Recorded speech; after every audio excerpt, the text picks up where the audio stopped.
Welcome to another episode of the Agronomy Highlights podcast. I'm your host, Ryan Spellman, and I'm joined here with my lovely co-host and colleague, Dwane Miller. Dwane, how are you doing today? Hey, I'm doing great, Ryan. Thanks.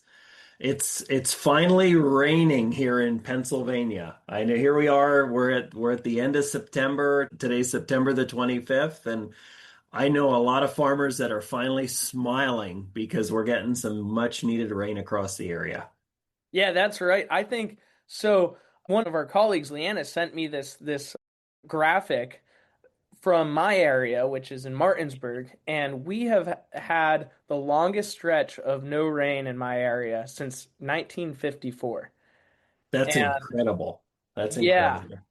which is also incredible when you're actually walking the fields. And yes, everything's droughty, but there's stuff to harvest. So there is that. It's kind of a testament to all the rain that we had in the spring that kind of held our groundswell water up for a little bit, and then maybe some of the genetics that are out there today. I But think I anyways, think so too, right? You go back to 1950, whatever. I'm not sure that there would be much of a crop to harvest from back then. I think our genetics have come a long way. You're right. You're right. yeah, that's right. I think it's a combination of factors, but it is amazing. And so it is raining today, which is wonderful. We're finally getting it. So for some of these earlier season, and we're recording in on September 25th. I think this episode won't come in out until a little bit later into October. But one of the topics today is our drone operations. And one of the things that drones do well is broadcasting cover crops. And what's really important is that we get moisture after that cover crop, right? So I think this is a fitting day to talk about this as people are starting to think about cover crop seeding with drones. And drones are at the top of the mind right now. So what do you There's think? a lot of buzz about drones, and no pun intended to their maybe the sound that they make when they're hovering over those crop fields. But yeah, in the last couple of years, we've been getting questions about what are the capabilities of these ag drones now that they've been in the market for a while? If their prices come down a little bit, I'm thinking about it. What do I do? What are my first steps? So I think we've got an episode here today that maybe answers some of those questions for folks if they're interested in learning more about ag drones and how to get involved in that. Yeah, definitely. I think one of the things I often think about is as we're seeing this large scale adoption of drones in our agricultural communities, as Penn State Extension and agronomists and scientists, we don't have a lot of the answers yet, right, on some of the research science around this because a lot of it hasn't been done yet.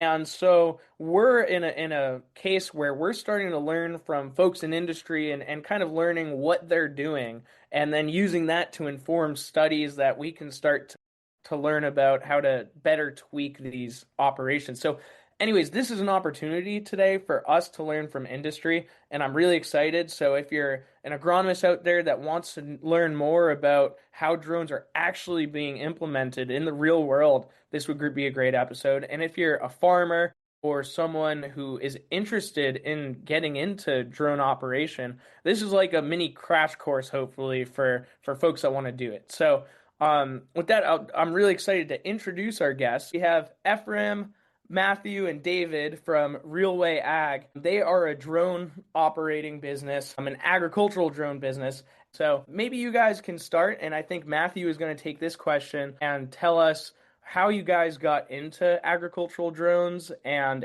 what your company does. Yeah, so kind of how I got into it. I used to watch a lot of drone videos when I was like 14, 15 on YouTube. And I started following a guy from out in Ohio that does drone deer recovery.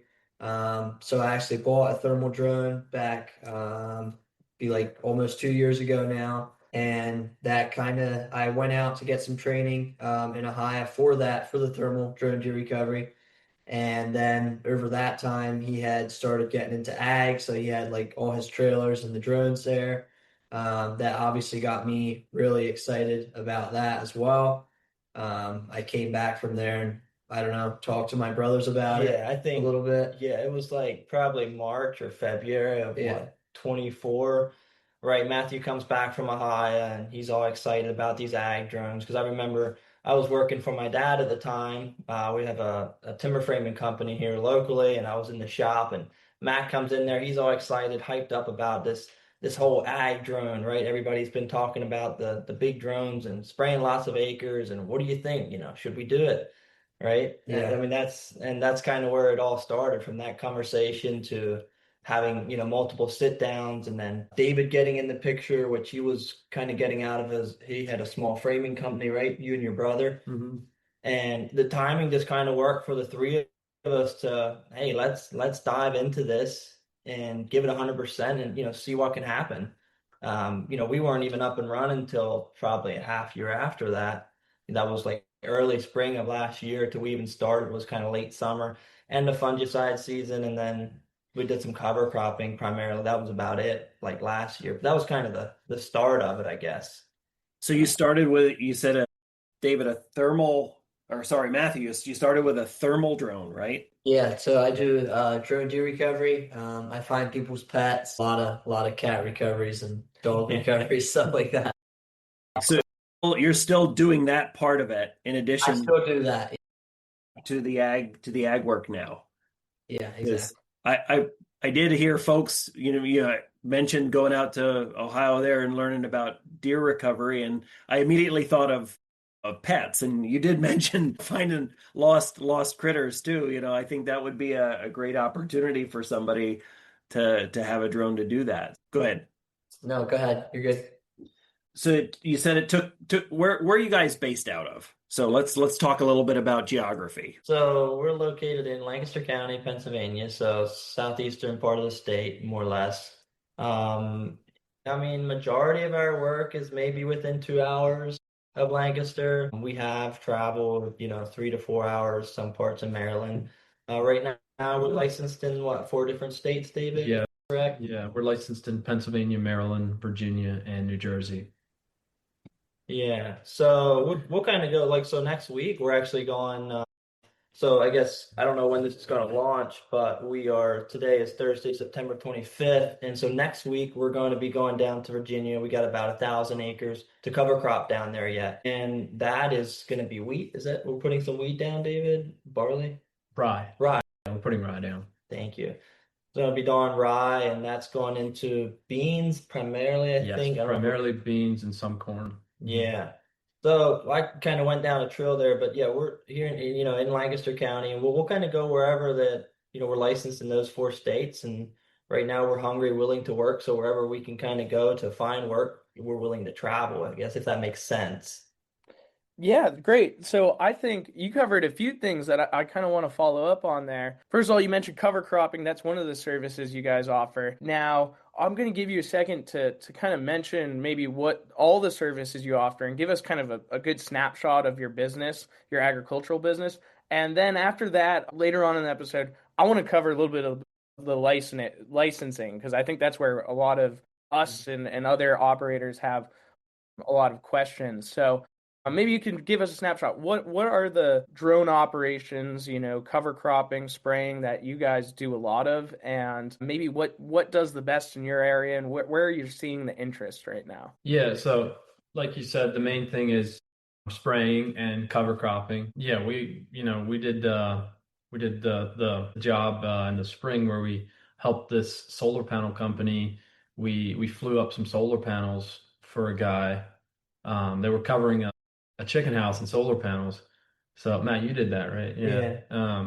So yeah, we just rigged up a strap on the drone and yeah, just lifted up solar panels for him. So, I can definitely see a demand for things outside of ag even, and with the technology that the drones are coming with and where they're going to go, as far as like, there's drones coming out with winches on them and that can hold just a huge, a lot of weight. We even did, not to interrupt, we even did some like shading on greenhouses this spring. Like we were like, we were, right, we're scratching and clawing, startup company. So, good bit of capital invested. And we're like, man, anything we can do with the drones, this is great. So we did some shading in greenhouses even.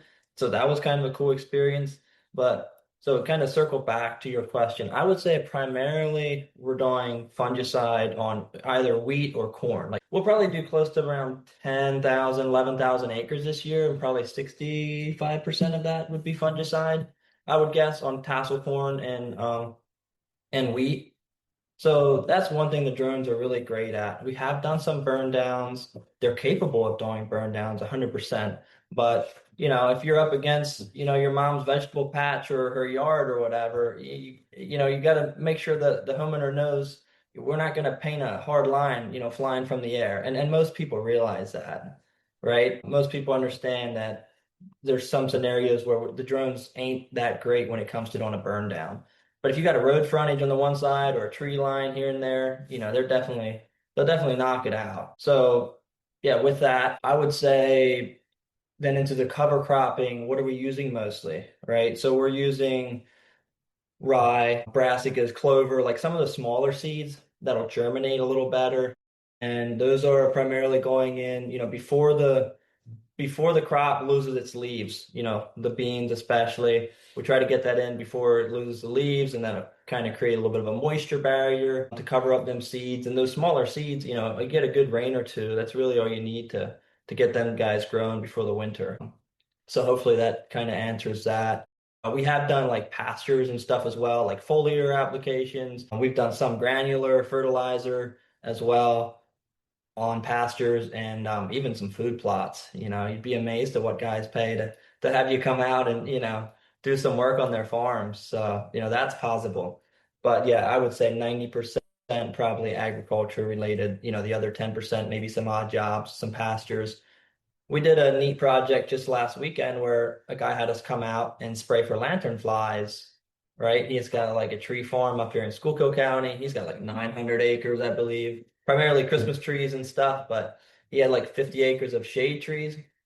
And the drones, I was really impressed. I was up with David and just kind of watching the drones, work over the topography of the trees, up and down. We had it on orchard mode, and it literally from a 5 foot shade tree to almost 30 foot. I mean, it would just climb and it just continuous motion. It did a super job. So hopefully no more lantern flies. Well, that's really interesting to hear the breadth of opportunities that are out there for you guys in this field.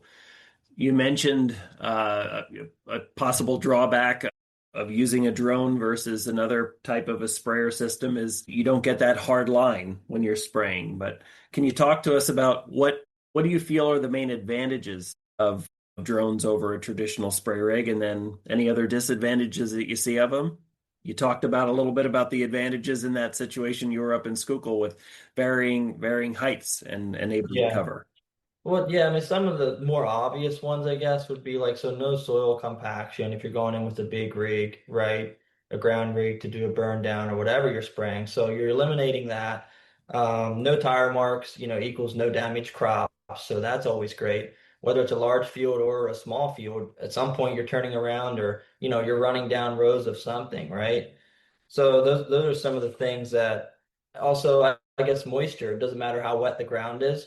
Now it depends on what you're spraying. If you're spraying a certain chemical on the crop, you want to be careful how wet it is, even if you can get in there and do it aerially, because you can hurt the crop. If you got some beans standing in water and you spray them, the plant's already distressed, so it's probably not a good time to spray some Roundup, on your Roundup ready beans. But it doesn't matter. You get a good rain, you don't have to wait 3 days till it dries off. We can be there the next day or two, whatever, and knock it out. So those would be some of the pros. And then, we touched a little bit on, on the cons as far as what product you're spraying. I mean, some more pros though would be like if you compare a drone size wise to a crop duster, yeah, maybe it can't compare size wise, right? Tank capacity for one. I think there's quite a bit of a difference there. But as far as a good consistent application, you take a drone versus an airplane or a helicopter. Like we watched it this year, like side by side down in Maryland, doing a project where we had a helicopter in the field right next to us, right? They come in over the power lines and the spray is going everywhere. And then there's a fence row on the other end of the field. They're already pulling up well before they're at the end of the field. And spray is just going all over the place. So around woods edges and power lines, the drones will do a lot better of an even application versus a crop duster. I mean, I feel like there's going to be a need for both. I don't think we're replacing airplanes, but I think we're giving them a run for it in some areas, if that makes sense. Yeah, we've got a lot of small, irregularly shaped fields here in Yeah, Pennsylvania, right? So exactly. topography might lend itself to using a drone pretty well. Yeah. I guess another thing we could kind of follow up with that, with all the different spraying and the different things we get into. You think about sending a drone out there, right? And it's only gone for like 7 or 8 minutes, but most times that's enough. Your battery's already charged up when it comes back. So the drone's constant. Obviously, you're landing, you're maybe sitting on the trailer for a minute or two, and the battery's swapped and the tank's filled, and you're right back out. Yeah, so it can get a little monotonous. We put in some long days for sure over fungicide season where we sprayed a good bit like through the nighttime. So we sprayed more than once right up to 3 a.m. And then, you're back up in a few hours and spraying the rest of that next day and even into the next day. So I mean, it's fun, but, I'm glad fungicide season isn't, 10 months out of the year because we'd be burned out a long time ago, right? So, yeah. Yeah, that's, I mean, it does seeing the effort that folks are putting in during that spray season. It is a lot of work, and the rig that you're using and the trailer becomes incredibly important. And I think what you guys are speaking to, kind of all of the variability of all the different jobs you do, probably helps to keep it interesting. And in times of the year that it's not time for fungicide, you know there are other things you can be doing, and it helps to break it up, I'm sure. So one of the questions that I have is you talked a little bit about getting licensed in different states. You guys, how did you guys find the information on how you need to get certified in Pennsylvania and then in other states? And what are some of the requirements right now in 2025 for you to do this? Yeah, so basically I mean, I know people that are farmers that have their private applicators license, so I talked to some of them and also just looked up, PA plants online, got a phone number, gave them a phone call. They directed me to the right website and went from there. And then as far as like the other states, so most of those states, they reciprocate their certification with PA. So if you have your PA certification, you can reciprocate it over into the neighboring state. And some of them do require you to take an extra test. Other than that, it's pretty similar from state to state. That wasn't, once that was, I mean, it's a big thing to get out of the way. So Sure. Yeah, we do a lot of the pesticide education for Pennsylvania, so we understand the testing, the struggles with testing, and it does take some studying. So I'd imagine you probably need a commercial applicator's license to do the kind of work you're doing, right? And then yeah. yeah, okay. And do you have any other licenses to fly the drone that you would also need on top of that? Yeah. So with that comes the Part 107, which that's your remote pilot's license. That covers you to fly any drone under 55 pounds. And then you have the Part 137, which allows you to spray from the air with an aircraft. And then there's the Part 44807 exemption, which exempts you to fly a drone over 55 pounds. And then you're also going to have to register your drone with the FAA, and they'll give you what's called an N number.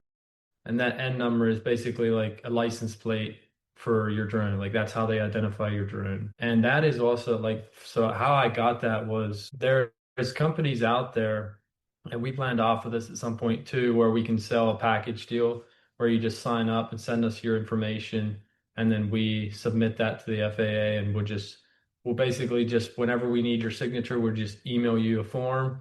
You can e-sign and send that back, and we'll send it over to the FAA.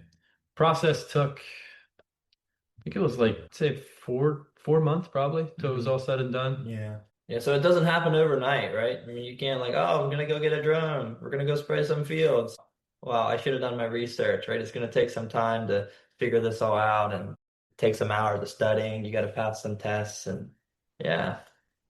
One of the questions I typically get is, in addition to that commercial pesticide certification from the Department of Ag, David, do you guys need to get aerial applicator credits as well with that? Yes, we do. Okay. Yeah, I think it's 10 credits we need for that.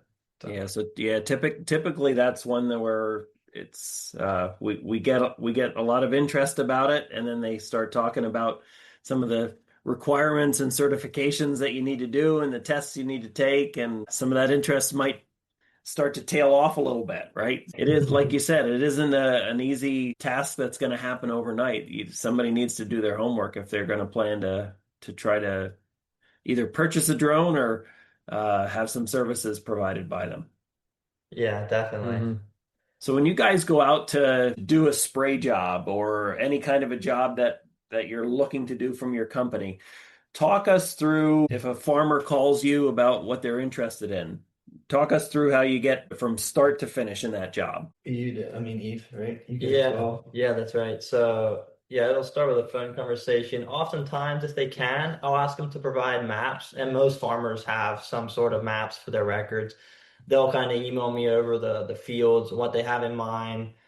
We have a price sheet structured that's we charge everything on like a per acre basis because the farmer wants to know his bottom line for that acre, right? Every cost that he's going to incentivize in there. So we just have a simple, it depends on where you're at on the map is really going to dictate, and how many acres you have will dictate your price. That's how we've done it, and we've had good results with that. And so then oftentimes the farmer will either have the product themselves, or we work with a local company here in New Holland called Five Points Ag. They've actually given us, like, we've kind of subcontracted a good bit of work through them this year, which is great because they have, I mean, they have a bunch of ground rigs themselves, fertilizer trailers and everything, but they got the chemicals, right? So at this point, we're like, we want to get as good as we can at the application side of things. We don't have the agronomists, we don't have the depths to figure out what you need to spray, when you need to spray it. So it's super handy, right? Working with someone like Five Points, they've got guys, going out, doing soil samples, figuring out what we need to spray, when we need to spray. So if I get a customer, I get a phone call, and then if they don't have their own product, it's really simple. We'll create an order through Five Points. We'll pick up the product there. We'll roll into their shop. They've been very gracious with timing, and we've been there pretty early. Through the summer months, we roll in there at 5 o'clock, and shout out to Billy. He's always there and inviting us in, and Chipper ready to go, loads our tank up, and then we'll head out. Once we get to the farm, first thing we do is we got to fly the drone around the perimeter, right, to create that field, create that boundary. You take the drone around. Obviously, you don't fill it up. Put in a fresh battery, and you just start dropping pins with a hotkey basically on the controller, and then you create your field.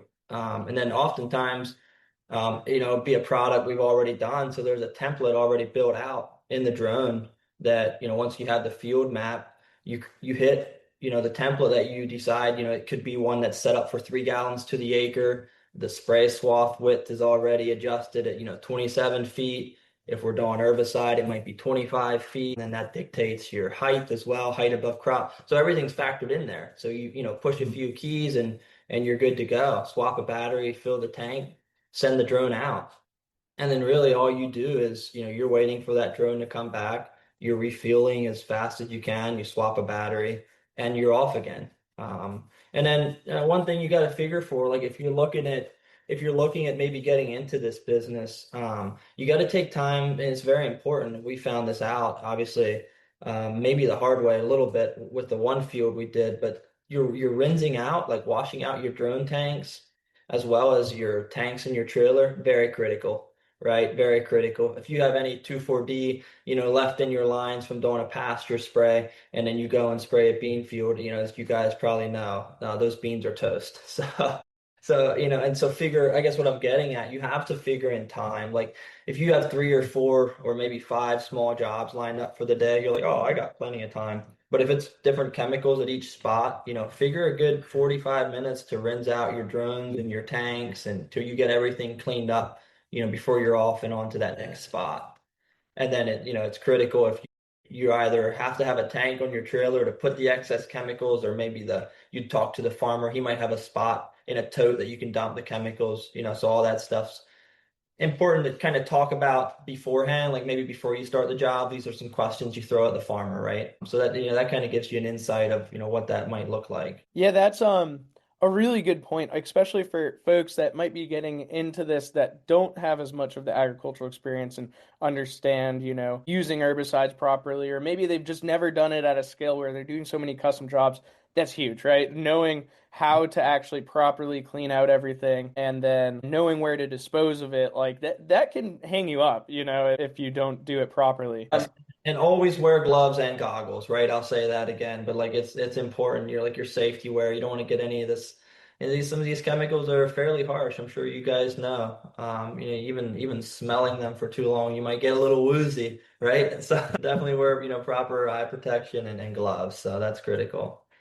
There you go. So I know some folks were probably listening who come to some of our pesticide education programming that we do across the state. So now you hear it not only from us, okay? You hear wear your PPE from some actual operators out Yeah. there. So could you guys maybe share, you talked about setting your pins, right, so that you understand the field layout, and then you kind of, it seems to me that it's almost like an auto steering system where it knows how to make the passes properly with the swath width. Do you guys have any other advice on the operation side where you're like looking at a field and things maybe to avoid, like what you do around power lines, maybe some accidents that have happened that you guys have learned from, and someone else might be able to use your advice and avoid some of those. So anything like that. Yeah, David, you could share like about the pivot where everything was going super smoothly, and then now we're going out and we're creating a non-application area, right? Yeah. Same way with power lines. Yeah. Yeah. So what happened was there was a pivot in the field, and I had it set up to where, it would continue its flight. It would just glide up and over and then back down. And this worked all the way up until the very end of the pivot where it was holding that last part of it up. Like it had two cables going out the side that were higher than the rest of the cables. And the drone, it started going up and then it stopped. And then like when I hit resume, it usually backs up to where it first stopped because it like glides a little bit. And then it started going up again and it missed it. So, it's just something to keep in mind. Like now we would just create a non-application area by the pivot and like power lines that are, some of the big like power lines we can fly underneath. But the smaller power lines will create a non-application area. And then you always have to watch if you're flying under power lines. Like if your if your spray tank gets empty, the drone will, if you have it set, the drone will go up to a certain height before it starts to come in back to where it took off. So you really have to watch that it doesn't run out of liquid under the power lines, else it'll just, it'll go up and then hover. And if you're not watching it, well, yeah, accidents can happen like that. Just stuff to look out for. And David, that's pretty easy to go in. Like, could you share a little bit how you go in and create like a non-application area Yeah, on the it's really controller? easy. So when we're flying around doing the mapping, it gives you an option to drop a boundary point, that's what we drop when we are making the map. Then it gives you the option of doing an obstacle point, it creates a line that it won't spray, it won't fly in that area where there's obstacle points. And then it also does non-application points where you can drop those and then it'll just fly right over that area, but it won't spray over that area. Yeah, so it has some neat features like inside right. Yeah, so like that's what we would use is the obstacle points. So if we have like a big, even a small like 2 acre field where there's like a couple trees in there, we'll fly the boundary and then save it, and then you can edit it. You can go in, press edit, and then hit obstacle point, and then you like fly around the trees and save it, and then it automatically won't go into there. That way, it ensures that the drone won't fly into the trees or whatever. So does somebody need to be in visual sight of that drone at all times? I'm thinking about, again, some topography that we have got here in Pennsylvania, and you might have a field that goes up over the hill and still continues. How do you handle something like that? Yeah, so maintaining line of sight, like it is, like we are required to do that. And so with our trailer that we have, like we basically have a flight deck on top of the base. So we're up at, I don't know, roughly 10 feet probably, so which is super helpful, especially like you mentioned with our rolling topography. But we are forced to relocate on multiple Like if there's a very large field, we might have to set up 2 or 3 times. It just depends. Because another thing, keep in mind, if your drone goes down in a dip or whatever, it gets too far away and you can't see it, like you start to lose signal pretty quickly. And supposedly the drone will just keep doing its thing and you don't have to worry about it. But it's still something to keep in mind. Like things can go wrong, I think. Or like they're more prone to go wrong when the drone loses signal. So yeah, maintaining that line of sight is critical. Whether you have to move around the time or two to get that field done, it's probably worth moving around, right? Just to keep everything free and clear. Yeah, so maybe so we talked about you have to maintain a line of sight when especially because it sounds like one of the more labor intensive processes is the spraying. So we've been talking a lot about that. What does your crew look like on site? Like how many people do you need for that operation? 2 guys, typically. We don't have more than 2 guys. You could do it with one guy. I would assume you'd burn up quick, right? Because it is monotonous, and you can fly 2 drones with just one person.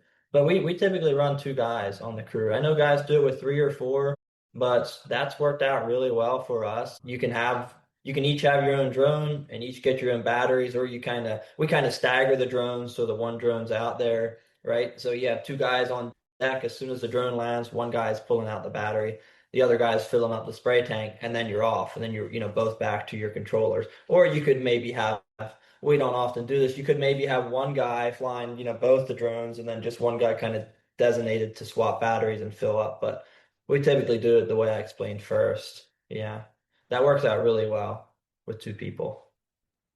So you'll typically have two of the same drone out there ready to go, alternating back and forth. Is that what I'm Yeah. understanding? Yeah, Okay. and so we didn't even really get into that. We run DJI drones. I don't know if we mentioned that before. We run the Agris T50, the DJI drones.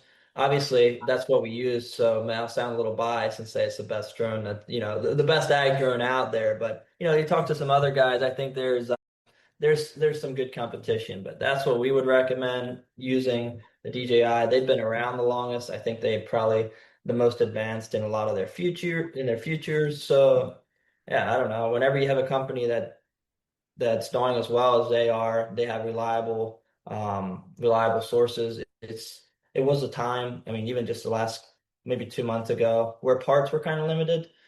Um, it was kind of hard to get our hands on certain parts, and some of that might have been due to tariffs. Some of it was just a political scheme, maybe. I don't know exactly what it was, but parts are coming back in again. And so we really like the T50. We would recommend anybody to try the T50 or a smaller drone if you would like. This drone capacity is what? Is that a 10.5 gallon tank on? Yes. Yeah. It is. And there's roughly 110 pounds, 115 pounds for the dry hopper for your seed, right? Or your granular. I think it's right around there. Mhm. Your flight time is often 7, 8 minutes, I would say. Yeah. Give Or or less. take. Yeah, give or take. It's Yeah. usually less. I mean, like if you're spraying it 2.5 gallons to the acre, you can usually empty a tank in what, 5 minutes, Matt? Yeah, that's true. That is true. Yeah. But then till it comes back, it's probably It depends on if you have a nice long field or if the drone is just going, it's going a little bit, turning around, just like little short passes. It takes longer to empty the tank. You brought up a point. We are like a licensed dealer now, so we can sell you drones. We can help you out with any questions you might have, even probably some training as far as that goes, like drone parts. We plan on like stocking up a good bit over the winter months here and being ready for the busy season next year. Like we don't have a whole lot of inventory right now, but we do plan on getting a bunch in and being able to hopefully become a full service even parts at some point because there seems to be a pretty high demand for guys, drone techs, people to be able to fix stuff. You have a drone goes down, right? Say you got a job, you have 200 or 300 acres to do that day, and you might have 2 drones and everything's going fine, and then well, you might clip a branch or a power line like we've talked about earlier, and then that drone's down. Well, your week's probably full, and that's going to set you back at least a day, right? So you figure out where you need to go for a part. So anymore, we keep like an extra set of props and a few new motors pretty much on the truck. I know guys that they'll just keep an entirely new or maybe used, but another drone in the truck or the trailer. and then they can just swap out and keep right on going. Because we've had it happen where we have a drone down and we got to run 3 or 4 hours, and then it's a day or two until it's fixed and back. So being able to get your drone up and running again as fast as possible, it is important to kind of have a game plan there. So it sounds like are these drones pretty serviceable on your own? It's kind of we talk about tractors, right? There's a lot of computer technology that doesn't allow you to work on certain things and you need a rep. But working with a company like DJI, I'm curious, do they necessarily have that level of support where you will have to get pretty sufficient at fixing it yourself? And is how difficult is that to do? Yeah, so I mean, I think it's great if you do get a drone to get to know your way around the drone. But for the most part, the drones are very plug and play. Like if you need a new part, most times you can take a couple screws out and unplug it and replace it. Um, but yeah, definitely, it's going to help you a lot to just know your way around the drone, like know how it works, kind of what does what. But yeah, like basically it has two power management boards, one in the front and one in the back, and then everything plugs into there. So, uh, yeah, I mean, from my personal experience, I was surprised there wasn't more technology involved with, like, it wasn't more techy than what it is. So, So you guys mentioned the drone that you might use has a certain liquid capacity. Does that same drone have that dry hopper? Or you guys have different drones for spraying versus cover crop seeding? No, it's the same drone, just a different hopper of a dry tank and a liquid tank.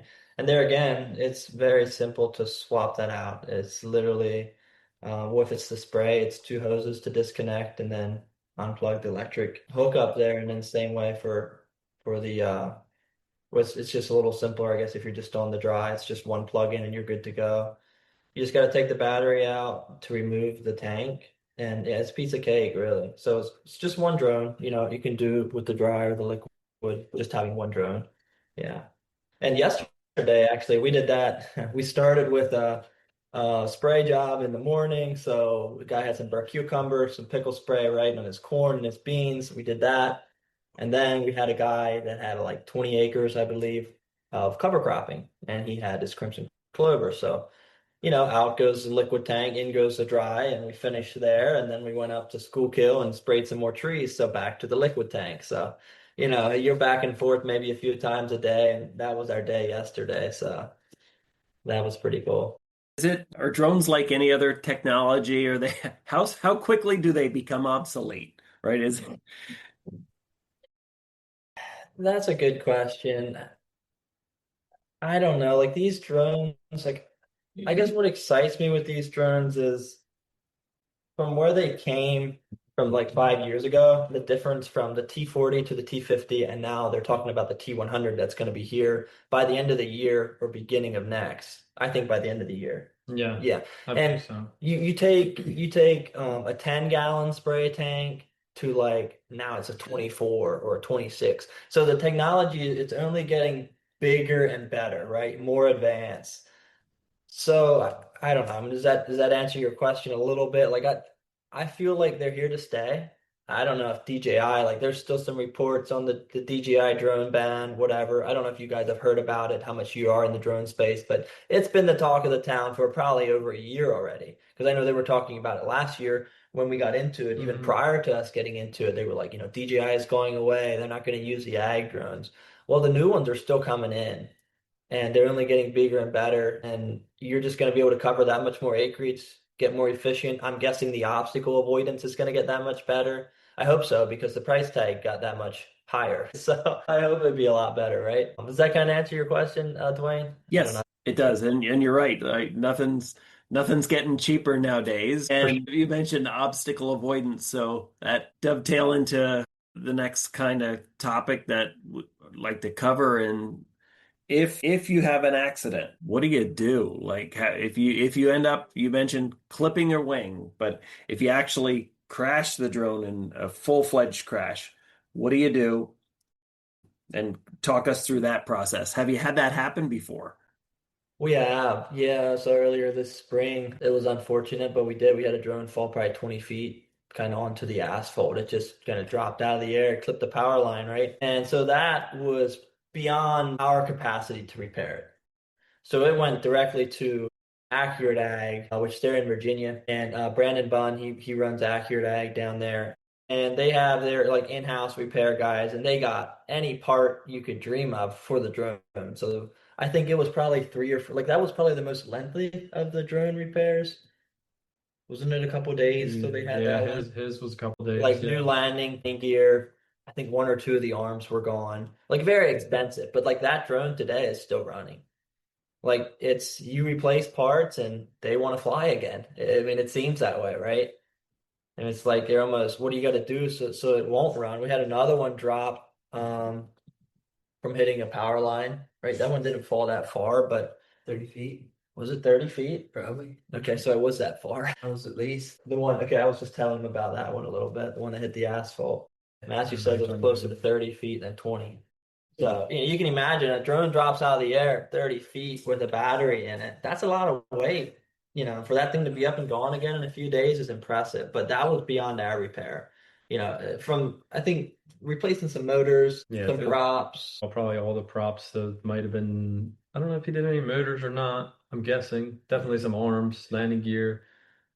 We looked at it and we were like, is this drone going to fly again? Right. So, and that's another thing. You want to have insurance for these drones, like which we have, but I think anybody that's going to make that kind of investment, will get insurance for their drone. But I don't know. I think that fix probably cost us around $7,000 roughly. Matthew, do you guys recall? Was it 6 or 7 grand I to can't get that remember fixed? because I know there was a lot. Like there was some stuff that was under warranty, but There was um, the I don't warranty didn't remember cover for that one. yeah, I think I remember the labor in Yeah, there. So yeah. yeah, I can't remember what the Mine total was like 6,300, I think. Yeah, so right around there. Yeah. So yeah, it gets kind of costly. So obviously keep your drone in the air, stay away from power lines and trees, and you will be good to go. It's that simple. Sounds easy.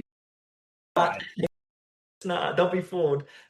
Well, so here's another example that I was just talking to someone yesterday who operates a drone, and they talked about having a solar flare that did something where it messed with the drone system and it just kind of fell out of the air.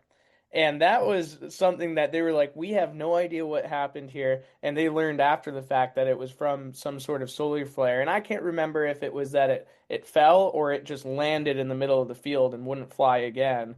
But I think it sounds like in this case, accidents happen. Plan for them to happen. Know what your plan is if you do have to have a major repair, and then get insurance in case of it. Yeah, exactly. That's very important. Having a plan in place before something happens, figure out what your move's going to be, will definitely save you a lot of time. 100%. I couldn't agree more with that.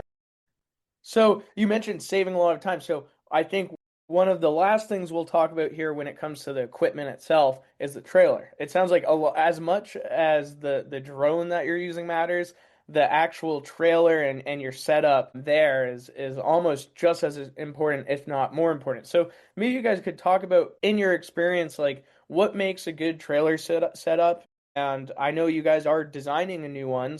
What are some of the features that you think like will improve the operation?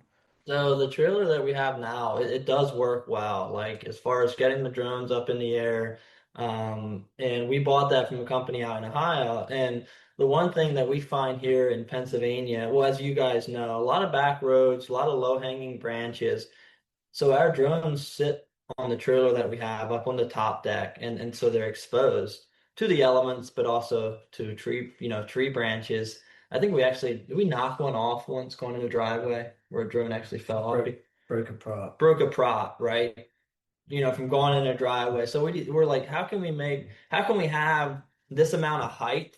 Because we love being up there 10 feet, right? To maintain that line of sight. You're parked in a cornfield and you can see right out over the corn. It's amazing.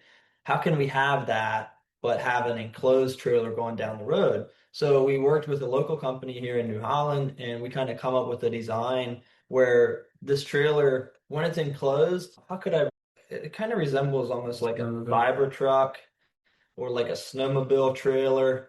I guess a snowmobile trailer kind of where it, and so then it'll have electric actuators where you flip a switch and what was your trailer roof is now your landing pad, right? So this trailer it's going to extend straight up and then you'll have your tanks underneath it and the drones will be in the center. Your trailer roof acts as your landing pad. Those everything comes up with the flip of a switch and comes up, it stops at the right height. Your actuators kind of work as a safety mechanism because unless they're engaged, they're not coming down. Like we built our first one, we actually have one here. It was I mean trial and error. We built it from scratch. It has some nice features, but there's a lot we're improving with it. One of those is going from hydraulics to put it up and down to the electric actuator, which a hydraulic line could always bust or you have that risk. But the actuator will actually work as unless you engage it, it'll go up against, hit a sensor, it'll stop when it's level, and then it's not coming back down until you flip that switch. So hopefully you guys can kind of get the picture of, you picture a snowmobile trailer, flipping a switch, the roof goes up, everything goes up, and then what was your roof on the left and the right side fold out. That's now your landing. That's now your landing spot for the drones.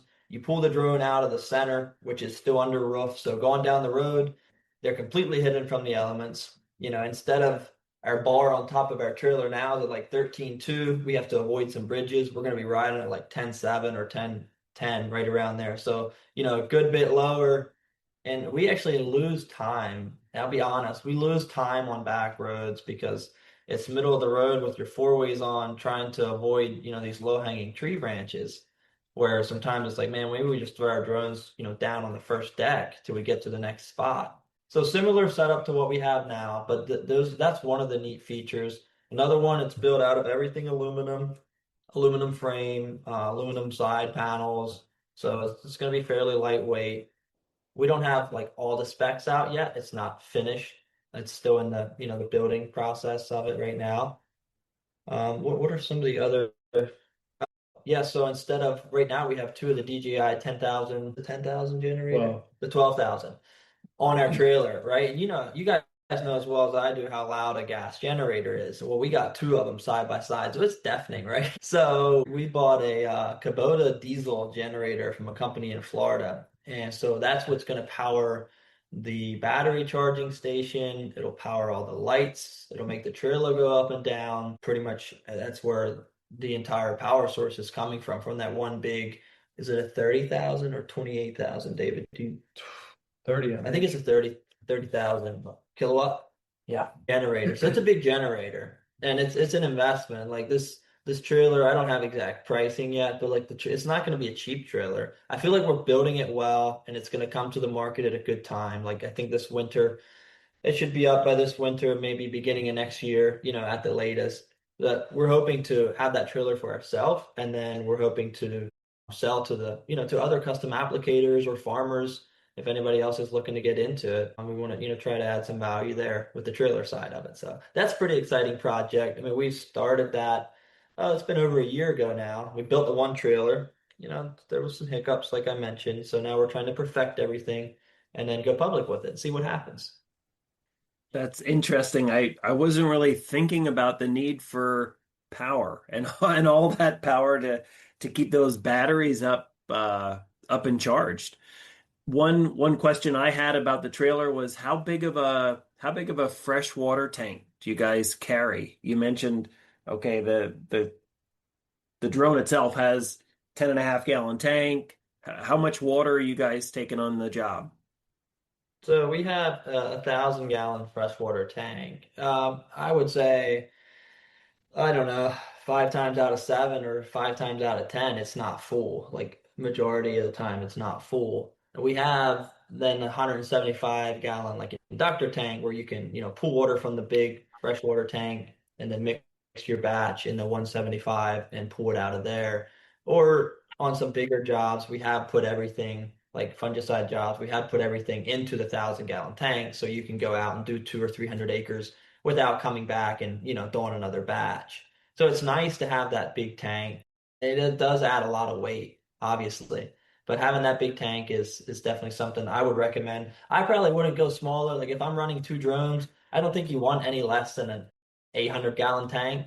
would be my advice. Like if you want, I know there's guys like rigging up their own trailers too, but you can get into it for a lot cheaper than, we've invested a good bit of capital into designing and trying to build out these trailers.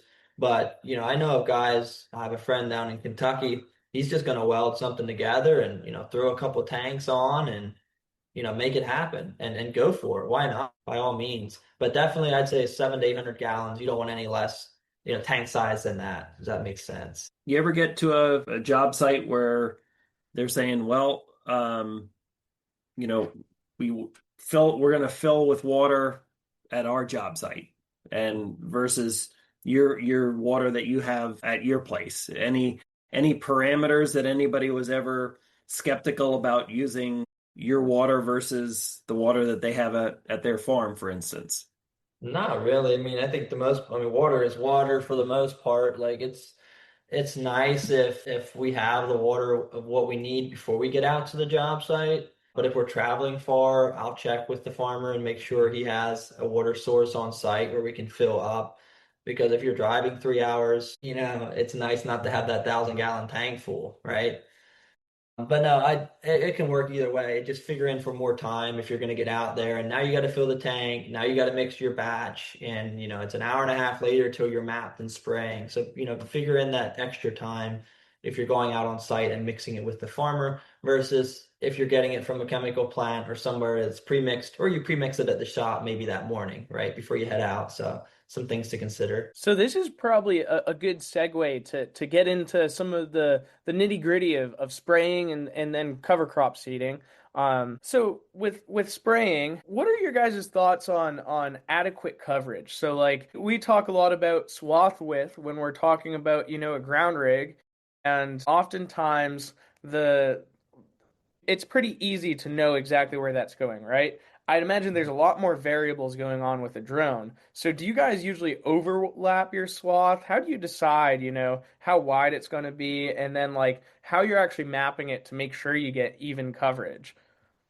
Well, your wind is probably the biggest factor there. And depending on what we're spraying, we like no wind, obviously, right? But oftentimes there's a little breeze. So your wind speed, it kind of dictates our height above crops and then also our swath width. And that's stuff that, yeah, I would say most times we try to overlap a little bit, like especially with cover crop. Now, depending on what the chemical is, you might not want to overlap a whole lot. And it's trial and error. Like we did a bunch of testing. Like I recommend anybody that's going to get into it yeah, you can learn from other people, but put some test strips out there, right? Put in some different products and look at what your coverage is at 10 feet, at 12 feet, when you set your spray swath to 24 or 30 feet, like, are you actually getting that or not? So trial and error, like we did some testing with seed and products, where we had test strips. So that helped us a lot, I would say. But wind is still your biggest indicator, and we'll get to a job, but sometimes, like we've done some fungicide already where it's pretty breezy. The farmer's like, put it on. And so we'll do it, but it takes a lot longer because we're bringing our drone down to like, we did it like what this year, like 6 or 7 feet above the crops. So you're not getting much of a spray swath at that point.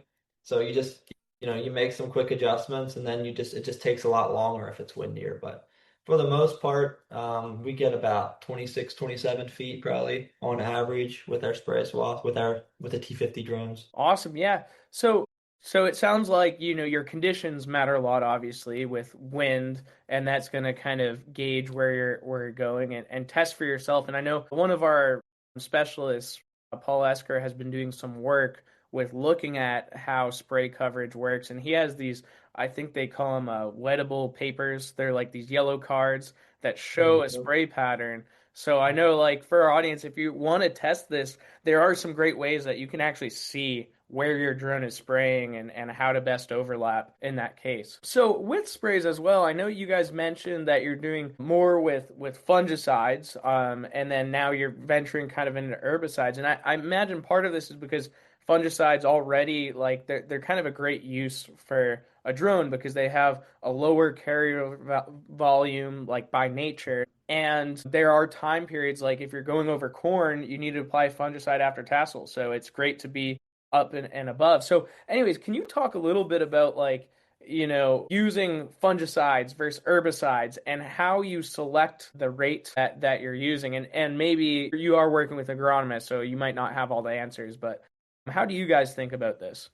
Well, we are working with agronomists, like you said there a little bit, and we have done some trial and error with like setting for different products. Like we're on a pasture spray where we're using 2,4-D and dicamba. We'll typically spray it at 3 gallons to the acre, between 3 and 4 gallons. Most times it's three.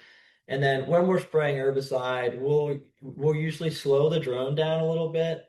We'll slow the drone down and we make that swath width a little less as well, right, David? Yes, we do. That way you get a better coverage, right? Like because we've done some jobs earlier this year where we did some burn downs and then we've seen some of the results where you have, oh, everything looks good, and then here's a thin strip, right, that you missed. And then over here's another thin strip of green. It's like, what happened there? So what happened was we were probably just a little too high above the crop or above the field. We didn't have quite our settings fine-tuned. Okay. And like you mentioned, the spraying the fungicide, the 2.5 to 3 gallon rate there, like I mean, I know crop dusters are doing it around 3 gallons, some might at 2.5. We sprayed ours at 2.5 this year. And I know talking with Tyler from Penn State as well, I think he said they've done some testing at 2.5 gallons to the acre and have gotten great results. Now, I talked to guys this year. We had obviously a lot of moisture, right, this spring, early summer.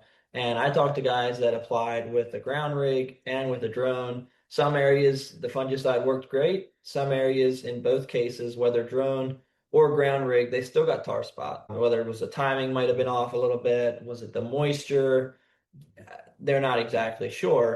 But I guess what I'm saying is we've seen pretty good comparison with how well our rate works at 2.5 gallons to the acre with fungicide. Like it works really well. Be like, wow, you can't be spraying it at that. That's you need more. You need at least 3 gallons. Wow, it works. And it's proven itself. So yeah. Does that kind of answer your question? I mean, there's also maybe some other products, but for us, it's slowing the drone down, figuring out your height above, for your pastures, you're trying to kill weeds. You just fine tune things a little bit. It makes a world of a difference in your end result. Yeah, no, I think that was perfect because that's exactly one of always the questions about herbicides is usually we think of them being larger carrier volumes and coverage is a little bit more important than your fungicide just because of the nature of how they work. So I'm hearing from your perspective that there are methods that you can use to increase efficacy, slowing it down and focusing on coverage. I think that's some great advice there. All right, so we're kind of I'd say we probably have like 10 more minutes before we have to close here. So I'd like to cover quickly, talk a little bit about cover cropping, and then we can close out. So you guys mentioned, I think earlier you mentioned you're doing some rye seeding. I'm curious what you're seeing folks are interested in seeding with a cover crop, and you're doing this into a standing soybean or corn. Is it mostly rye and wheat, or are you doing mixtures with clovers and radish and stuff like that? Well, we are doing mixtures, but it somewhat depends on your area. So I know there's like programs in Maryland and Virginia as well where they have an incentive to put it in certain crops. Like Maryland used to be they pay for corn and beans. I think just this year they took it away that they're not going to compensate the farmer to put it in his beans. They will for his corn. And then some states, it even has to match. Like it has to be rye. It has to be at X amount per acre, or it has to be a brassica clover mix, because it varies. Like just for an example, the one customer in Maryland, we're spreading what his state approved for him to put down, which is a rye brassica clover mix, I believe, if I'm not mistaken, and that's at 20 pounds to the acre. And then for the guy in Virginia, he's doing like 100 pounds to the acre, it's 112 pounds to the acre. So your state might kind of incentivize on what you need to plant and what your pounds to the acre is. And then, of course, your timing is, I mean, I would say critical because you want to get it in before the leaves fall off, but you don't want to get it in too early where it might be really germinating when you come in there to harvest. I probably haven't seen that a whole lot. And then moisture. Obviously, moisture is your biggest factor on whether or not that's going to take off, right? Like last year, I talked to a guy that he did some cover cropping with a drone and he also drilled some stuff in. Well, as you guys recall, last fall was bone dry, or in our part of the state anyway. Even the summer, it was dry last year. So, he did a side-by-side comparison with the drone versus the ground rig of drilling it in a no-till drill. And the no-till did germinate a little bit, not great coverage, but the drone, it didn't come up at all. But there was no moisture. So you need moisture. Obviously, you're going to need a good rain or two for that to germinate. And once it's up and running, you should be good to go.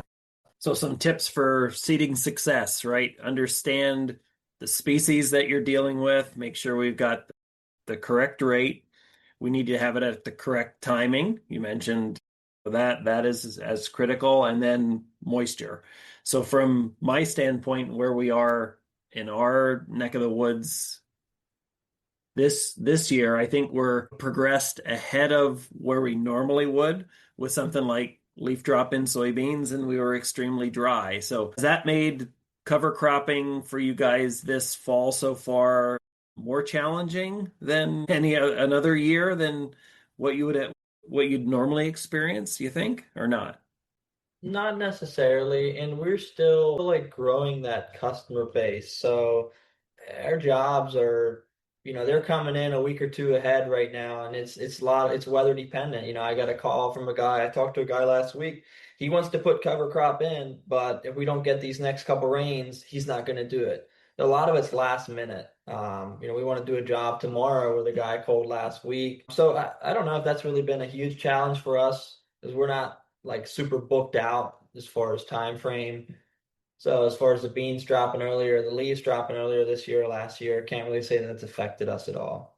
No, it just kind of, I think the biggest thing is for a lot of these guys is do they have a state program where they're getting funded for some of the application and then as well as, covering the seed costs?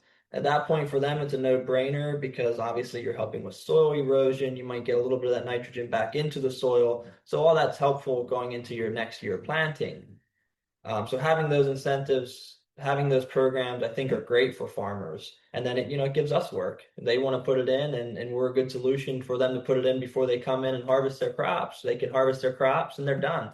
They don't have to go back out. And fall is a busy time for all these farmers. There's a lot of custom farmers in our area. So they're putting in long nights And I think in some of these programs I'm aware of also have a time aspect to it, right? Like there is a certain date that they need to have the cover crop in the soil and growing. So that's where this also comes in.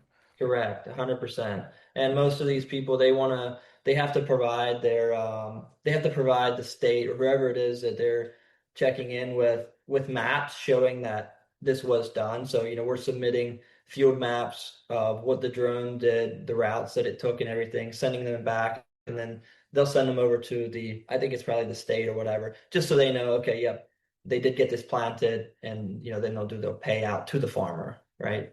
So. Cool. So one last question about cover cropping here. So when you have you experimented at all with seeding rates, and do you find that like increasing the seeding rate helps with germination, or is it really just about timing and moisture? And if you do that, you can keep like a similar rate to what you would drill or maybe broadcast. Now, your broadcast rates are still going to be typically a little bit higher than your drill rates, I think, across the board. And yeah, does it factor if you might add 5 or 10 pounds to the acre and you have adequate moisture, you're going to have a little bit higher germination rate. Yeah. I would say go with what your agronomists are recommending in that area or what your guys are recommending in that area because it varies. Your soil varies. Like Dwane, you mentioned up in your area, right? You got that chili soil kind of where you hardly hold moisture. So there might be a different seed than what they want to put in down here in the southern end of the state. I don't know. So it's important knowing your seed. And then I would say rain is still your biggest factor. Obviously, I mean, that's kind of a no-brainer, right? You need the moisture if you're going to throw and grow. You do. So yeah, I like that. Need the moisture if you're going to throw and grow. That's a great way to say it because oftentimes, when you think about what's happening when you're putting the seed on top of the ground, is one of the things that we need for germination is good seed to soil contact and moisture around that seed. So we're limiting the seed to soil contact. So that means by the time it germinates, it needs the right moisture right at that time of germination to really establish itself fast. So if you don't have that, you might end up with problems.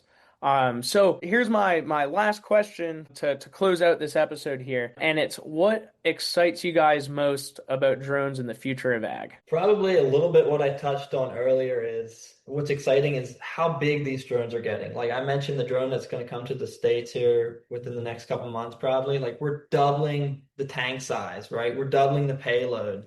So the speed is going from like 22 miles per hour to 44 miles per hour. Like these things are going to rip, right? So that's really exciting to see these things get bigger and better and more advanced. I think drones are here and they're here to stay. I mean, they're I don't know if they're the talk of the town, but every farmer has either probably considered having somebody, do a test plot on his farm or has talked to somebody that has done a test plot. So there's still a lot of people talking about it. And I think, within the next couple of years, there's going to be more and more people that adapt to, oh yeah, why not? A drone is a good idea, right? Some of the pros we talked about earlier. And there's going to be more and more custom applicators. So there's going to be a demand for selling drones to be able to service a drone. If you can come in with some good business ideas, come into this space even now yet, I think you'll do just fine. This is that kind of answer, a little bit of what you talked about there. Yep. Do you have any words for advice for a farmer that's thinking about this in his mind? All right, been seeing these drones, been hearing people talk about them. If somebody's interested in getting involved, first steps, any words of advice for them? Well, first steps, if you're in our area, call us. Definitely. We'll talk it through with you. We'll talk through the pros and cons. We'll talk about would it be worth it for the amount of acreage that he farms to have his own setup versus hiring somebody else to do it. We'll talk about those things. We can talk through the licensing with him.